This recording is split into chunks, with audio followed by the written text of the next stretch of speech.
नमस्कार दोस्तों, सुबह 10 बजे का वक्त है। हर रोज़ की तरह आज भी आपके सामने हूँ। जैसा कि मैं हर रोज़ आता हूँ दिल्ली से छपने वाले 12-13 अखबारों के इस बंडल के साथ, किस अखबार में क्या छपा, क्या छिपा, कौन सी खास जानकारी है। कोई ऐसी बड़ी खबर जो आप एक अखबार में पढ़ते होंगे, उसके कई पहलू शायद दूसरे अखबार में छपते हों। ऐसी कुछ और जानकारियां जो शायद मेरे पास हो या मैं कुछ कहना चाहता हूं, इन सब चीज़ों को सुबह 10 बजे मैं आपके सामने पेश करता हूं। तो अपनी बात, आज की बात शुरू करने से पहले और आज की खबरों पर बात करने से पहले, अगर आप में से किसी ने हमारा YouTube चैनल, जो अजीत अंजुम के नाम से मेरा YouTube चैनल है, अगर आपने सब्सक्राइब नहीं किया है तो प्लीज़ सब्सक्राइब करें ताकि मेरी बात ज़्यादा से ज़्यादा लोगों तक पहुँचे।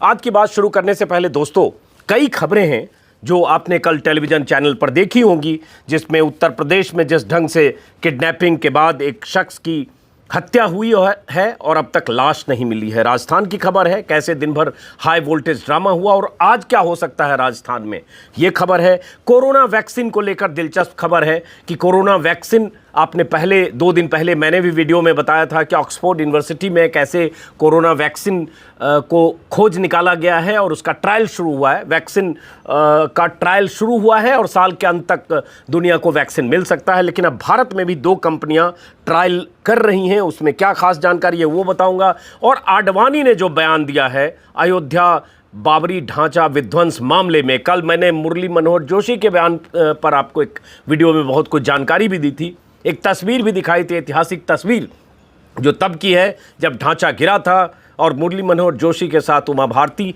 चेहरे पर खुशी बहुत कुछ बता रही थी, लेकिन जोशी ने कहा उन्हें फंसाया गया। वही बात आडवाणी ने कहा, उन्हें फंसाया गया। उर्जित पटेल ने, जो गवर्नर रहे हैं रिजर्व बैंक के, मोदी के प्रिय थे, रघुराम राजन को हटाकर उन्हें गवर्नर बनाया गया। नोटबंदी का वक्त था, उर्जित पटेल चले गए छोड़कर, सरकार से तनातनी। पहली बार उर्जित पटेल ने मुंह खोला है। क्यों सरकार से तनातनी हुई, पहली बार उर्जित पटेल ने बोला, ये मायने रखता है, ये भी बताऊंगा। लेकिन सबसे बड़ी खबर मेरे हिसाब से, बाकी जो डेवलपिंग है, राजस्थान आप लगातार 16 दिनों से देख रहे हैं, उत्तर प्रदेश को लेकर। उत्तर प्रदेश में क्या हो रहा है, अभी 2 दिन पहले हमने दिखाया आपको, आपने देखा होगा 3 दिन पहले, कि कैसे गाजियाबाद में विक्रम जोशी नाम के एक पत्रकार का कत्ल किया गया। विक्रम जोशी की बेटियों के सामने कत्ल किया गया, गोली मारी गई, हॉस्पिटल में थे, उनकी मौत हो गई।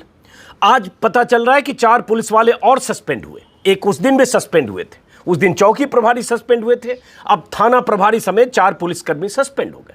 मामला खत्म हो गया, चैन से सो जाइए सरकार में बैठे लोग, आपने सस्पेंड कर दिया। अब दूसरी बड़ी जो जानकारी, कल जो आपने देखा होगा, कानपुर में एक शख्स 22 जून को, गौर करिएगा, 22 जून को अगवा होता है। 22 जून, आज से 1 महीने से भी ज्यादा पहले, और उसकी लाश, उसकी मौत, उसके कत्ल की खबर सार्वजनिक होती है परसों देर रात। 1 महीने बाद पुलिस के पास बार बार उसके परिजन जाते हैं।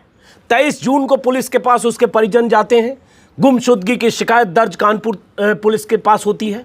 24 जून को उसके परिजन जाते हैं नामजद रिपोर्ट कराने पुलिस के पास।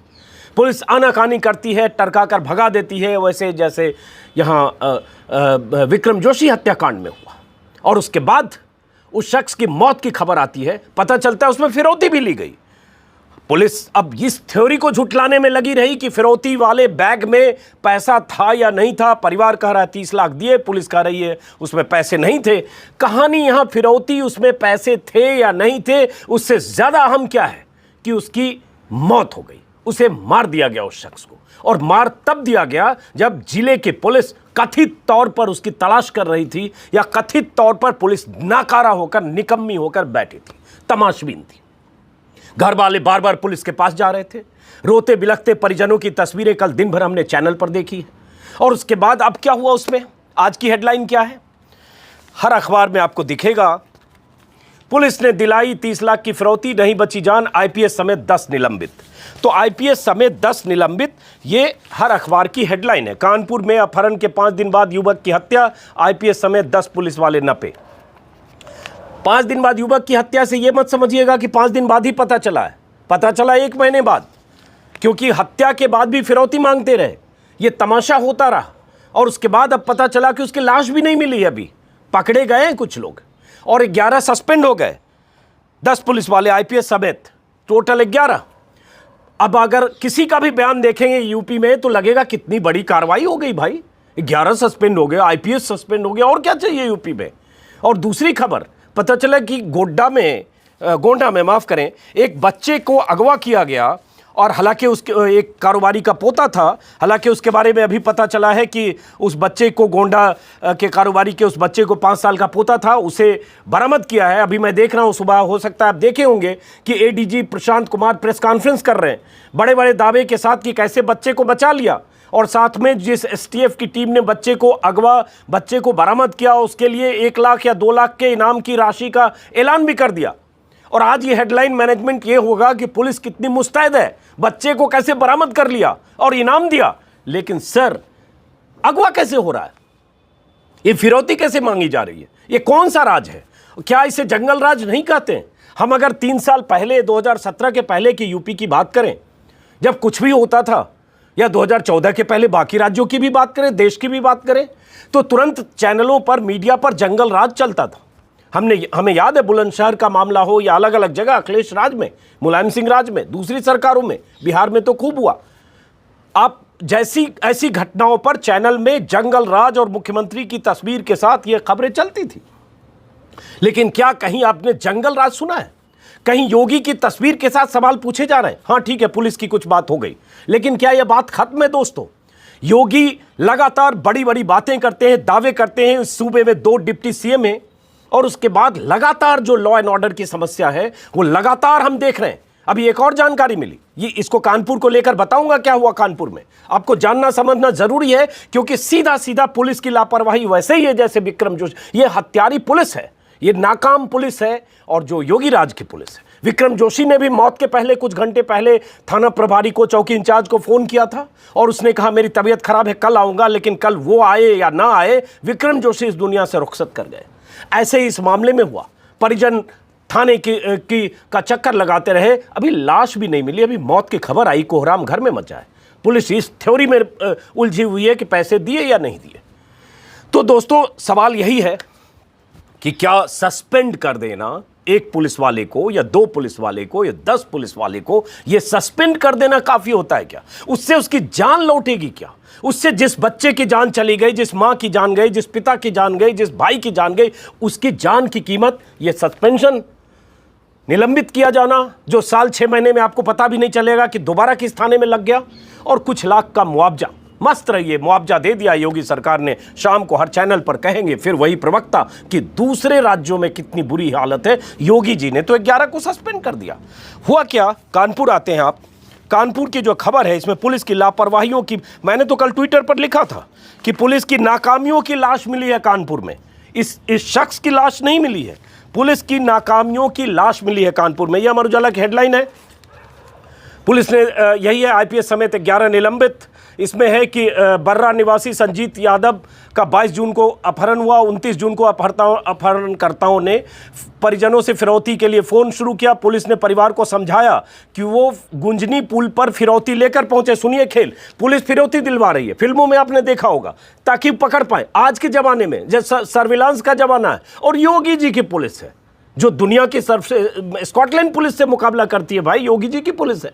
और उसके बाद वो उन्होंने कोशिश की कि फिरौती दीजिए ताकि हम पकड़ें, शिकारी आएगा, दाना डालेगा, दाना लेके निकले, वहीं आरोपियों को धर लिया जाएगा, ऐसा पुलिस ने कहा। 13 जुलाई को परिजन 30 लाख रुपए लेकर पहुंचे, पुल के नीचे बैग फेंका, पुलिस के सामने से आरोपी बैग लेकर भाग गए। तत्कालीन इंस्पेक्टर रंजीत राय को तब निलंबित भी किया गया था। पुलिस ने बृहस्पतिवार रात जब मामले का खुलासा किया तो आरोपियों के हवाले से बताया कि उन्होंने 26 जून की रात संजीत को मारकर नदी में फेंक दिया था। यह खुलासा परसों रात हुआ।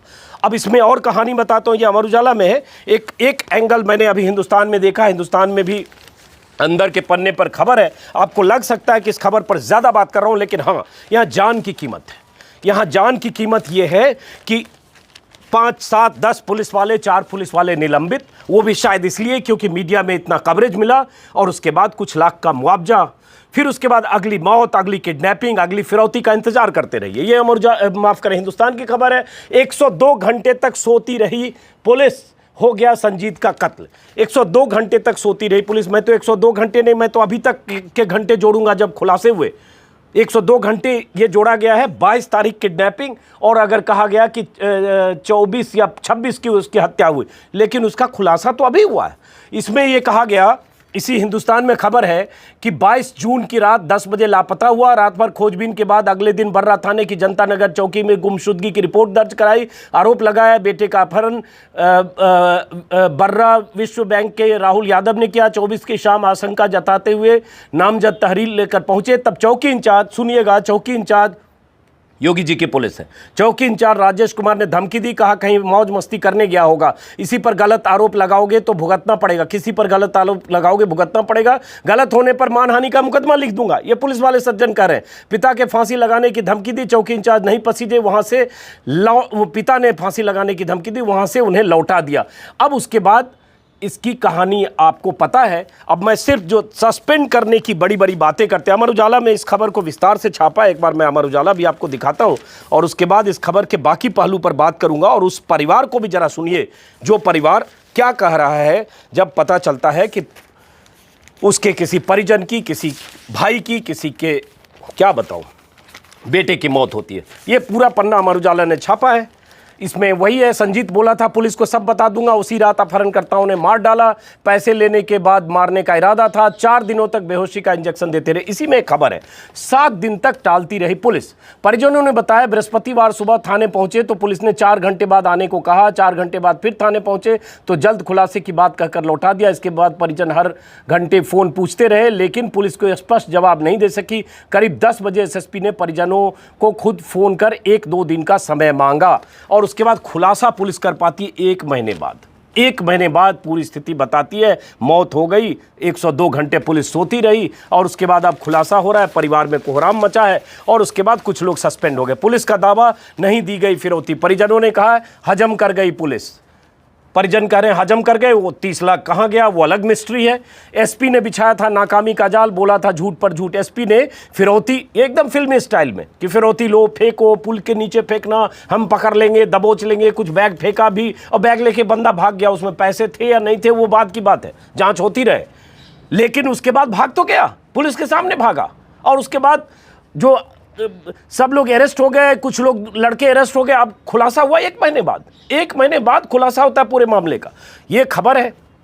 अब इसमें एक बयान छोटा सा योगी जी के लिए खास तौर से, हालांकि ये आज तक के हवाले से है, लेकिन चूंकि लोगों को लगता है और आप लोगों को भी लगता है, बहुत सारे समर्थकों को, इतना बड़ा फैसला तो योगी जी ने कर दिया, अब इसमें क्या चाहिए, इतना कौन सी सरकार इतना करती है। तो जरा सुनिए, ये परिवार उस लड़के की बहन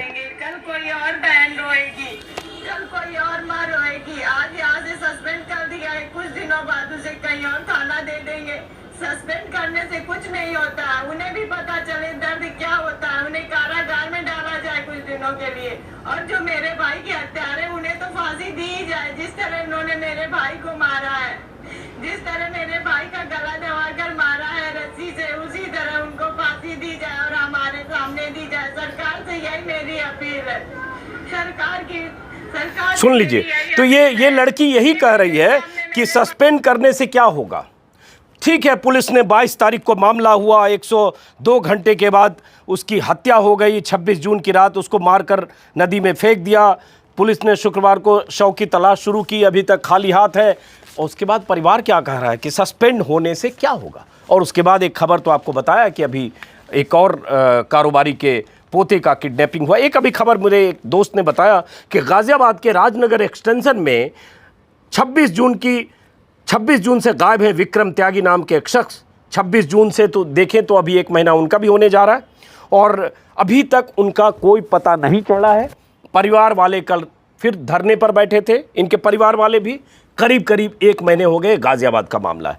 ऐसी खबरें अखबारों में अगर देखेंगे तो आपको छिटपुट दिखेगी। लेकिन क्या मुहिम नहीं चलनी चाहिए कि यूपी में पुलिस की नाकामी ऐसी क्यों है। आप पीठ थपथपाते हैं, एक विकास दुबे को पकड़ के ले जाते हैं, 14-16 पुलिस वाले 4 गाड़ियों के साथ एक नाटकीय ढंग से मार देते हैं, फिर पीठ थपथपाते हैं, पुलिस वाले का डांस करते हुए वीडियो आता है कि हमने बदला ले लिया। अरे ठीक है, आपने मारा, वहां तो कानून व्यवस्था की धज्जियां उड़ा दी। अगर बदला लिया तो न्यायिक प्रक्रिया की धज्जियां उड़ाई, अगर बदला लिया तो, अगर आपने घेर कर या फर्जी ढंग से एनकाउंटर मारा तो जिसकी जांच होगी। जहां यह सवाल है कानून व्यवस्था का, जहां आम आदमी, भाई, पत्नी, बेटा कोई भी किडनैप हो रहा है या मारा जा रहा है, वहां क्या है? कई खबरें आपने देखी होगी, अमेठी में, रायबरेली में, गोरखपुर में, कितनी खबरें बताऊं। हाल के दिनों में आप क्राइम की खबरें वीडियो सबूत के तौर पर आप देखिए, कोई छेड़खानी की शिकायत करने गया, उसको कुचल दिया गया। कितनी घटनाएं, कितनी खबरें, कितनी गिनाऊं। और ये सब कहते हुए क्यों ना पूछूं कि जंगल राज और क्या होता है?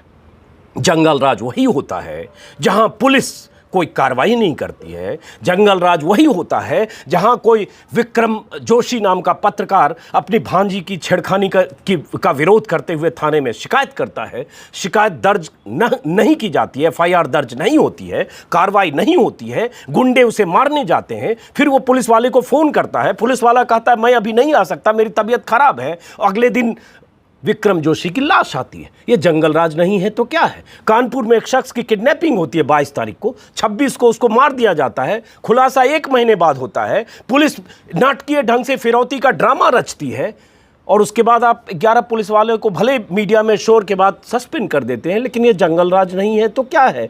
एक लड़के का, बच्चे का किडनैपिंग होती है, तमाम कितनी घटनाएं बताओ, इसलिए कह रहा हूं ये जंगल राज नहीं है तो क्या है?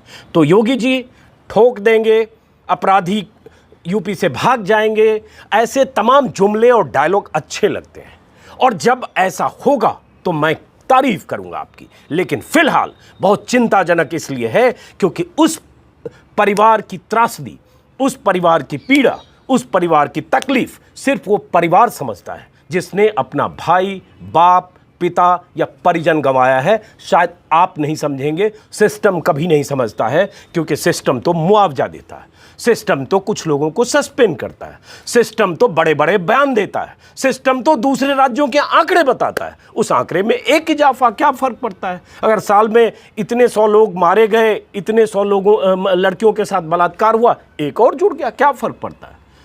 चलिए वापस अब दूसरी खबरों की तरफ लौटते हैं। राजस्थान, बड़ी खबर फिर उसके बाद राजस्थान से है। कोरोना से एक सुकूनदेह खबर है, कोरोना के वैक्सीन के मामले को, लेकिन राजस्थान की खबर मैं शुरू करता हूं भास्कर से। भास्कर ने अच्छी हेडिंग लगाई है, आप देख पा रहे होंगे, राजहठस्थान। अब एक बीच में भूल गया मैं उसकी खबर जो मैं इसकी बात कर रहा हूं, कानपुर की, माफ करिए, जागरण देखिए, यूपी का अखबार है, यूपी का अखबार है। खबर पहले पन्ने पर, कानपुर में अगवा युवक की हत्या, महिला आईपीएस सीओ समेत 10 निलंबित, फिरौती के लिए बर्थडे पार्टी के बहाने बुलाकर दोस्तों ने किया था कत्ल। ठीक है, दोस्तों ने बुलाया, परिचित होंगे, उसका कोई बैकग्राउंड होगा, ये सब सही है, होगा, कई बार ऐसी चीजें की जाती है। इस कहानी में कुछ ट्विस्ट भी आगे होगा। मैं सिर्फ अभी वहीं तक सीमित हूं कि एक शख्स की हत्या हुई, परिजन ने पुलिस से शिकायत की, उसके बाद नामजद करने की कोशिश की, उसके बाद नाम बताते रहे, उसके बाद जागरण में पेज नंबर 3 पर भी एक खबर है कि अपहरण हत्याकांड में फिर कटघरे में पुलिस, कानपुर। मेरा यह कहना है कि ऐसी खबरों में थोड़ी धार होनी चाहिए, थोड़ा तेवर होना चाहिए, थोड़ा सत्ता और सिस्टम को घसीटने, घेरने और सूबे के सुल्तान जो मुख्यमंत्री बैठे हैं या डीजीपी बैठे हैं, उनकी तस्वीरें लगाकर थोड़े सवाल पूछे जाने चाहिए। ये तो बहुत ही प्रेस रिलीज टाइप का सवाल है। मैं इसलिए उम्मीद करता हूं, ये जो मैं कहता हूं क्या छपा क्या छिपा, तो यही बात है, ये छिपी है कि यूपी में कानून व्यवस्था का, लॉ एंड ऑर्डर का हाल क्या है। क्यों नहीं एक पन्ने पर पूरा सीरीज चलाया जाए कि लॉ एंड ऑर्डर की सिचुएशन क्या है। इसलिए वहीं पर फिर मैं वापस आ गया। वापस लौटते हैं राजस्थान, जहां ये खबर है, जिसमें इसमें भी मैं थोड़ा कहूंगा कि भास्कर ने चलिए एक एंगल तो लिया है कि 70 साल में पहली बार राज्यपाल ने सत्र बुलाने के लिए कैबिनेट की सलाह नहीं मानी। राज्यपालों को लेकर हम लगातार, अगर मैं कोशिश करूंगा कि एक वीडियो बनाऊं, 70 साल का इतिहास है, राज्यपालों ने इस देश में न जाने क्या क्या किया है, कानून की धज्जियां उड़ाई है, संवैधानिक संस्था के मुखिया के तौर पर उन्होंने क्या क्या किया है उसकी मिसालें हैं।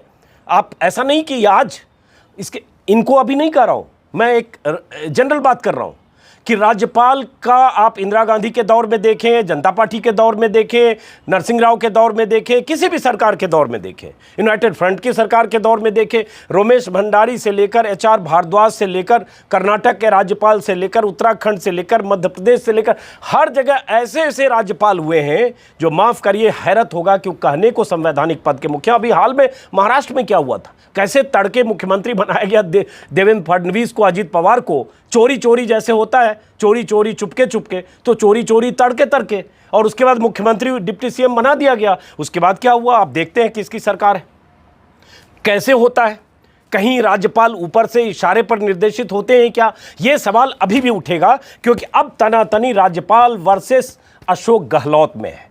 अगर कैबिनेट को यह अधिकार है, अब इसी में पीडी आचार्य का, पीडीटी आचार्य जो लोकसभा के पूर्व महासचिव हैं, उनका इसमें कमेंट है जो बहुत अहम है, जिसमें उन्होंने कहा कैबिनेट की सिफारिश के बाद राज्यपाल को विधानसभा सत्र बुलाना ही होता है। ज़्यादा से ज़्यादा वह सरकार को सलाह दे सकते हैं कि कोरोना संकट को देखते हुए इसे 2-3 हफ्ते टाल दें। अगर कैबिनेट फैसले पर कायम रहती है तो राज्यपाल को सत्र बुलाना ही होगा। संविधान लागू होने के बाद 70 साल में पहली बार किसी राज्यपाल ने कैबिनेट की सलाह न मानकर सत्र बुलाने से इनकार किया है। ये सवाल उठता है राज्यपाल ने इनकार क्यों किया? राज्यपाल बाकी तर्क दे रहे हैं, कोरोना का संकट है, ये भी कह रहे हैं कि अभी आपको बहुमत है तो जल्दबाजी क्यों है। ये सब सही है, ये मौखिक बातें हो सकती है, लेकिन उसके बाद अगर कैबिनेट चाहती है, सरकार चाहती है, आप सत्र बुलाइए। लेकिन आप, जैसा कि मैंने कहा कि राज्यपाल अपनी मर्जी से फैसले नहीं करते हैं, राज्यपाल कहीं से निर्देशित होते हैं। अशोक गहलोत ने इशारों में यही बात कहा कि वहीं राज्यपाल ने कहा कि दबाव की राजनीति नहीं होनी चाहिए। राज्यपाल ने कहा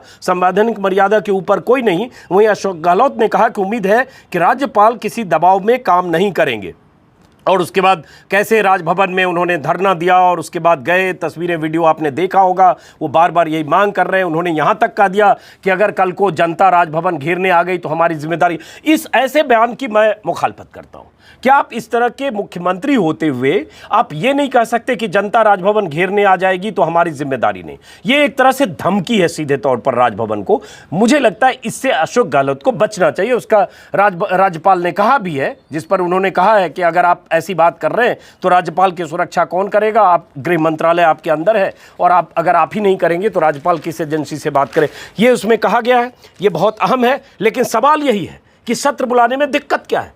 दिक्कत यह है कि अशोक गहलोत का दावा है कि उनके पास 200 की विधानसभा में 101 नंबर है, उससे उनके बहुमत साबित हो जाएंगे। क्योंकि अगर 19 जो सचिन के 19 विधायक हैं, वो 19 विधायक अगर वोट नहीं करते हैं तो व्हिप के उल्लंघन में डिस्क्वालीफाई होंगे। उनके नहीं करने के बाद भी 1 या 2 नंबर से इनकी सरकार बच जाएगी, या वो उल्टा वोट करते तो भी बच जाएगी। तो ये स्थिति है। अब इस स्थिति में राज्यपाल की भूमिका को लेकर सवाल है, और ये टकराव अभी होना है। इसके बाद इसी में जागरण में खबर है, झटके के बाद कांग्रेस की धरना राजनीति। कांग्रेस की धरना राजनीति है, बीजेपी की भी कोई राजनीति होगी।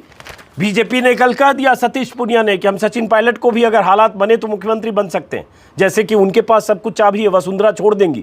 लेकिन सवाल उठता है लॉलीपॉप दिखाने में क्या हर्ज है? तो लॉलीपॉप कल सचिन को दिखा दिया गया कि अब जरा देखिए ये कैसी पॉलिटिक्स है कि बीजेपी को पता है उनके पास 19 विधायक हैं, 200 की असेंबली है, 107 कांग्रेस के पास, 72 बीजेपी के पास, 19 उसमें से तोड़ा सचिन ने तो भी 88 बीजेपी के कांग्रेस के खेमे में।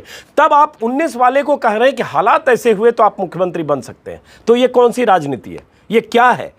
ये जनमत है। और उसके बाद बीजेपी के नेता कहेंगे हम जनमत का सम्मान करते हैं, लोकतंत्र का सम्मान करते हैं, जनता की भावनाओं का ख्याल रखा जाए। और 19 विधायक जिसके साथ हैं उसको कह रहे हालात बने तो आपको मुख्यमंत्री बना देंगे। हुजूर, जिल्ले इलाही।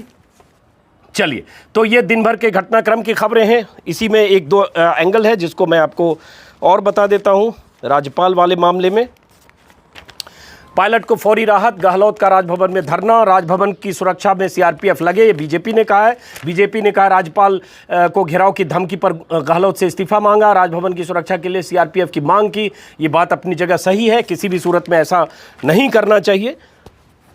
मैंने ये कहा, और बीच में उमस और पसीना, तो ये आप इसके लिए माफ़ करेंगे। एक और दिलचस्प चीज़ है, बीएसपी विधायकों का विलय रद्द करे कोर्ट। तो बेगानी शादी में अब्दुल्ला दीवाना, बार बार मैं कहता हूं, बीएसपी के विधायक शामिल हुए कांग्रेस में पिछले साल, ठीक है, पूरे 6 के 6। एतराज़ करने का हक मायावती को ज़रूर है। कांग्रेस ने अगर ऐसे देखें तो अनैतिक है कि आप पूरी पार्टी को अपने में मिला लीजिए, समाहित कर लीजिए, गलत है। उसकी जितनी लानत मलामत करनी हो उस समय भी हुई और अब भी होनी चाहिए, कोई हर्ज नहीं है।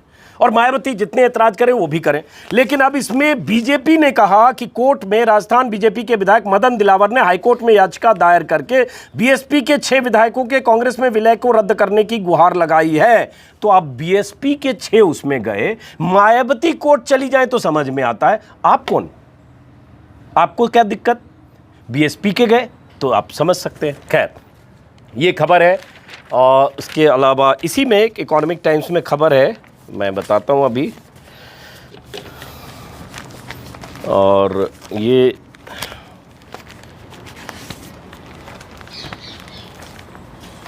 इकोनॉमिक टाइम्स में भी खबर है इसी के बारे में। इसमें थोड़ा सा 1-2 एंगल और है, जिसमें है कि essence of relief in Sachin Pilot camp. Sachin Pilot को कैसे रिलीफ मिला है, क्योंकि अभी लग रहा था कि तुरंत स्पीकर का फैसले का सामना करना पड़ सकता है, लेकिन जिस ढंग से हाईकोर्ट ने कल स्टे कर दिया है और उसके बाद सोमवार को सुनवाई है, उससे उनको राहत मिली है। ये एक खबर है।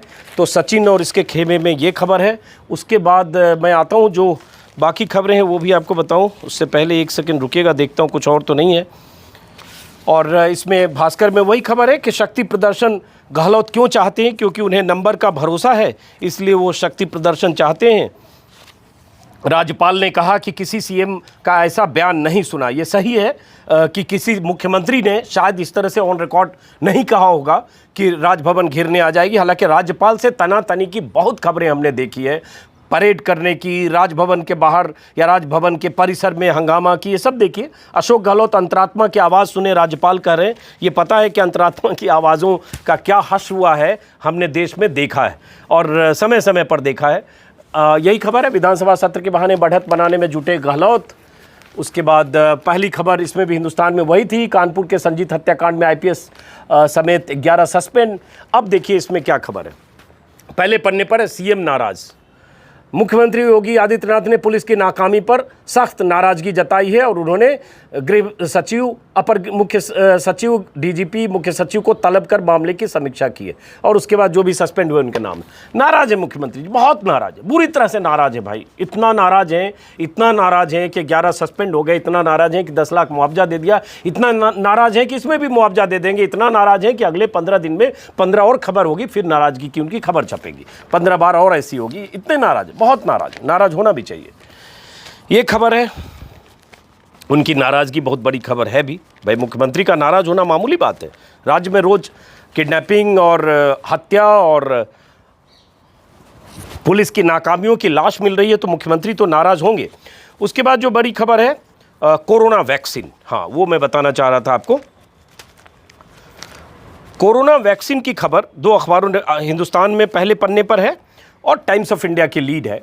और ये देश में कोरोना का क्या हाल है, 50,000 मामले हर रोज अब आ रहे हैं। ये मामला बहुत उस दिशा में बढ़ रहा है जिसकी शायद हमने 2 महीने पहले, 3 महीने पहले कल्पना नहीं की थी। हमें लगा कि लॉकडाउन होगा और धीरे धीरे स्थितियां मतलब ठीक होगी।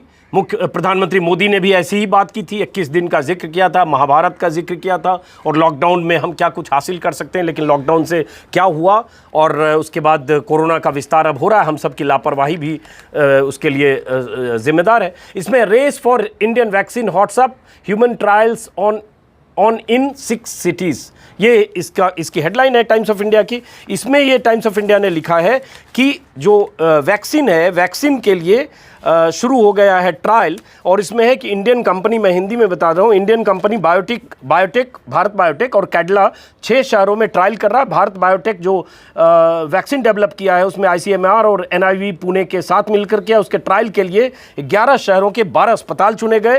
ह्यूमन ट्रायल के लिए 500 से ज़्यादा वॉलंटियर को दवा देकर टेस्ट किया जाएगा।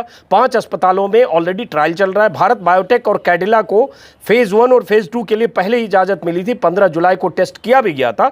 अभी जो इसमें जानकारी है कि 30 साल के एक आदमी पर शुक्रवार को दिल्ली में इंटरमस्कुलर इंजेक्शन दिया गया और ऑक्सफोर्ड में जो वैक्सीन डेवलप किया गया उसे भी ट्रायल किया जाएगा। तो ये एक अच्छी खबर है, खुश होने वाली खबर है और भारत की कामयाबी होती है अगर भारत ये वैक्सीन खोज लेता है। हिंदुस्तान में भी है, एम्स में वैक्सीन का मानव परीक्षण शुरू, और उसी में है कि टीका के बाद किसी प्रकार का रिएक्शन नहीं हुआ। जिस 30 साल के युवक को वैक्सीन दिया गया, दिल्ली के एम्स में शुक्रवार को कोरोना की वैक्सीन का ट्रायल शुरू हो गया। बहुत बड़ी खबर है और अपने आप में अच्छी है अगर ये होती है। अब एक उर्जित पटेल की खबर बताई थी जो मुझे कहीं और नहीं दिखी, लेकिन वो खबर मैं मानता हूँ कि बहुत अहम है, तो ज़रा मैं वो खबर मैं आपको बताता हूँ। मेरे ख्याल से भास्कर में है शायद, हाँ भास्कर में खबर है कि सरकार दिवालिया कानून में ढिलाई चाहती थी, इससे उभरे थे मतभेद। ये उर्जित पटेल ने कहा है, पहली बार इस तरह से मुंह खोला है उर्जित पटेल ने, जिसमें उन्होंने कहा है कि रिजर्व बैंक ने 12 फरवरी 18 को एक सर्कुलर जारी किया था जो कर्ज में फंसी कंपनियों को दिवालिया घोषित करने से जुड़ा था। सरकार इस बात से सहमत नहीं थी, इसी के बाद सरकार से मतभेद शुरू हुआ। पटेल ने कहा, तब तक वित्त मंत्री और मेरी राय एक जैसी थी, हमारी किसी मुद्दे पर बातचीत होती थी, लेकिन इस सर्कुलर के बाद सरकार और आरबीआई की राय अलग अलग हो गई। रिजर्व बैंक चाहता था बैंकरप्सी कानून को सख्त बनाया जाए ताकि भविष्य में कंपनियां डिफॉल्ट करना चाहती हैं उन्हें सबक मिले, लेकिन सरकार चाहती थी केंद्रीय बैंक 12 फरवरी 18 तक यह सर्कुलर वापस ले ले, लेकिन आरबीआई ने ऐसा करने से मना कर दिया। तो दिवालिया होने वाली कंपनियां, दिवालिया होने वाले धन कुबेर, दिवालिया होने वाले कॉरपोरेट, उनको लेकर मोदी सरकार का नजरिया, मोदी सरकार की सरपरस्ती, मोदी सरकार का संरक्षण, सबका खुलासा इन्होंने किया है और ये सर्कुलर को लेकर उन्होंने अपनी राय साफ कर दी है। इसमें बैंकों में को फंसे कर्ज की जल्द पहचान कर उनकी रिपोर्टिंग करनी होगी और एक समय के भीतर उसका रिजोल्यूशन करने का निर्देश दिया गया था। ये जो सर्कुलर था, तो उर्जित पटेल का ये कहना, दोस्तों आप लोग जो आंख मूंद कर मानते हैं कि मोदी हैं तो हर चीज़ मुमकिन है, तो ये भी सोच लीजिए मोदी थे इसलिए ये मुमकिन हुआ कि रिजर्व बैंक के गवर्नर जो उनके द्वारा नामित, उनके द्वारा चयनित थे, उन्होंने ही पोल खोली है सरकार की कि सरकार का नज़रिया क्या था डिफ़ॉल्टर्स को लेके, सरकार का नज़रिया क्या था इस तरह के जो डिफ़ॉल्टर्स थे, दिवालिया होने वाली कंपनियां थी, उनको लेकर, और रिजर्व बैंक की मांग और रिजर्व बैंक की ख्वाहिश क्या थी। ये खबर है। उसके बाद अडवाणी वाली खबर जो शुरू में मैंने बताया, किसी एक अखबार में, शायद हिंदू में, पहले पन्ने पर अडवाणी की खबर छपी है। Advani records statement in Babri demolition case. Advani ने बाबरी डिमोलिशन केस में अपना स्टेटमेंट दिया। अडवाणी ने वही कहा कि उन्हें फंसाया गया। कितने भोले हैं। मैं ठीक है 92 ईयर्स के हैं अडवाणी, लेकिन देश भूल सकता है क्या वो अयोध्या सोमनाथ की यात्रा? देश भूल सकता है कि वो तस्वीरें, वो वीडियो गूगल पर, यूट्यूब पर सर्च करिए, आपको उनके बयान नजर आएंगे। और वो देश में जो माहौल बना था रामशिला का, राम मंदिर का, बच्चा बच्चा राम का, रामलला हम आएंगे, ये अडवाणी ने किया और उसी का नतीजा, वो आगाज़ उन्होंने किया और अंजाम में वो ढांचा गिरा। और जब गिरा तब सारे दिग्गज वहाँ मौजूद थे। इसका सबूत है, कल मैं कह चुका। आपकी मौजूदगी में ये होता है। आप कार सेवा के लिए ऐलान करते हैं, आपके ऐलान से लोग जुटते हैं, आपके अपीलों का देश भर में असर होता है, वहाँ हालात बेकाबू होते हैं, ढांचा ध्वस्त होता है, आप तमाशबीन होते हैं। मुरली मनोहर जोशी और उमा भारती जश्न के माहौल में, जश्न जैसे चेहरे के साथ तस्वीर उनके सामने आती है। अडवाणी वहाँ की मौजूदगी में अडवाणी के सामने ढांचा गिरता है, अडवाणी वहाँ से चलते हैं। सारी चीज़ें उन्होंने भी ढके छिपे ढंग से अपनी जीवनी में लिखी है, जिसका जिक्र कल भी किया। और आज अडवाणी कहते हैं उन्हें साजिशन फंसाया गया।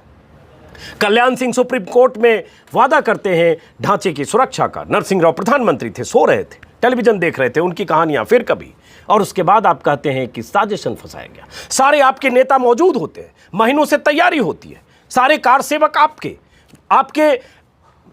आपके जरिए संचालित होता है। आपके जो संगठन है, बजरंग दल, विहिप और सारे जो ताकतें हैं वो सक्रिय होती है, ढांचा टूटता है, आप तमाशबीन होते हैं, कोर्ट में कहते हैं हमें फंसाया गया। किसने फंसाया हुजूर आला?